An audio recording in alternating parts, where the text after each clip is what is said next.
আনন্দের সাথে শিক্ষার যে মেলবন্ধন তা অনেকটা ভুলতে বসেছে এই প্রজন্মের শিশুরা। একগাদা বইয়ের চাপে চিরে চ্যাপ্টা শৈশব। এ যেন এক অসুস্থ প্রতিযোগিতা শিশুদের নিয়ে।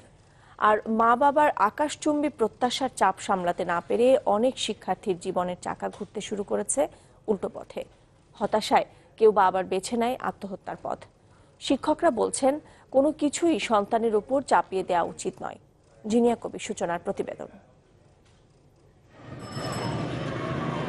সরেও সরেয়া কিংবা ক খ গ ঘ উম আদর্শলিপিতে শুরু হয় যে বর্ণপরিচয়, সময় স্রোতে পাঠ্যপুস্তকের সেই চাপ যেন জেকে বসে শিক্ষার্থীর কাঁধে।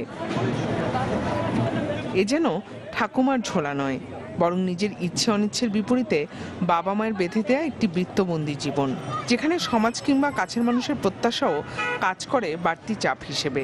আর প্রত্যাশিত সেই ফলাফল পূরণ না হলেই শূন্যস্থান জুড়ে বাসা বাঁধে হতাশা। ফলাফল যখন দুর্ভাগ্যক্রমে যখন খারাপ হয়ে যায়, তখন সেটা তো নিজেরও মন খারাপ হয়। তো সেই লক্ষ্যে যখন আমরা পৌঁছাতে পারি না, তখন এই মানসিক চাপ বা মানসিকভাবে ভেঙে পড়ার কারণে আমাদের মনে হয় যে এখন পরবর্তী বাকি জীবনটা, বাকি যুদ্ধটা একদম তুচ্ছ, বা আমার দ্বারা আর ভালো কিছু আর হবে না, এটাই শেষ, এটাই আমার শেষ সুযোগ ছিল। ঐন্দ্রিলা গোস্বামী হয়তো একটি মাত্র উদাহরণ, তবে এমন আছে হাজার থেকে লাখো। নিজের ছেলে কিংবা মেয়েকেই হতে হবে সেরা, মেধাকে বিবেচনা না করেই এমন লক্ষ্য স্থির করা অভিভাবকের সংখ্যাটাও নেহাতি কম নয়। আমার উচ্চতর শিক্ষা বাংলা সাহিত্য নিয়েই করার ইচ্ছা, কিন্তু বাবা মার পছন্দ, বাবা মার স্বপ্ন ডাক্তারিতে পড়বো। বাংলা পড়েও ভালো করা যায়, সাইন করা যায়, মানে ওই দিকটা ওরা ওইভাবে মানে এক্সপেরিমেন্ট ওরা করতে চায় না, যেটা আগেই প্রতিষ্ঠিত সমাজে যে এটা করলেই ভালো হবে, এটা করলেই ভালো জায়গায় পৌঁছাবে।